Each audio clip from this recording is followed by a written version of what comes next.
নমস্কার। জানেন একটা মানুষ কতটা জিনিয়াস হলে ছবির স্ক্রিপ্ট পুরো না শুনে জাস্ট গল্পের একটা ছোট্ট অংশ শুনেই একটা অত্যন্ত জনপ্রিয় গানের জন্ম দিতে পারেন? আজ আপনাদের শোনাবো সুরজ সম্রাট হেমন্ত মুখোপাধ্যায় আর গীতিকার পুলক বন্দ্যোপাধ্যায়ের জীবনের এমন এক ঘটনা। সময়টা 70-এর দশক। পুলক বন্দ্যোপাধ্যায়ের লেখা একটা দুর্দান্ত কাহিনী নিয়ে ছবি তৈরি হচ্ছে, নাম রাগ অনুরাগ।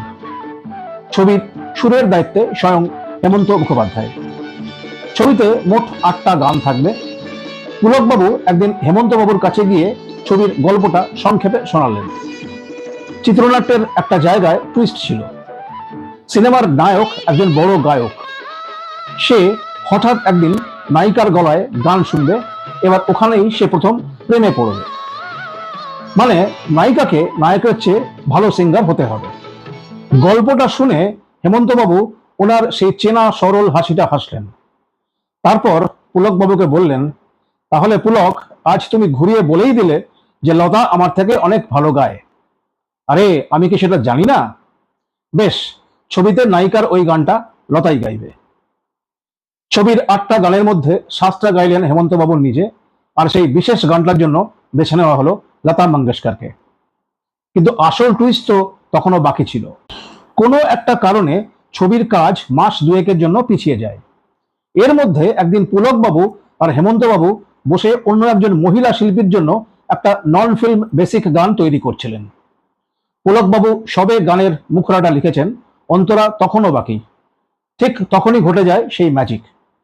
হেমন্তবাবু হঠাৎ পুলকবাবুকে থামিয়ে দিলেন, বললেন, থাক পুলক, এটা আর এখানে নয়, অন্য সুর দিচ্ছি, তুমি অন্য গান লেখো। পুলকবাবুর মনটা স্বভাবতই খারাপ হয়ে গেল। তিনি ভাবলেন গানটা হয়তো ভালো হয়নি।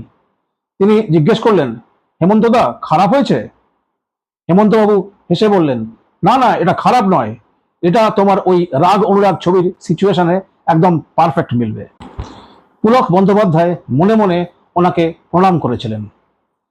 পরে নিজের লেখায় পুলকবাবু স্বীকার করেছেন, নিজের তৈরি গল্প, নিজের তৈরি সিচুয়েশন, অথচ ওনার নিজের মাথাতেও এই ভাবনাটা আসেনি।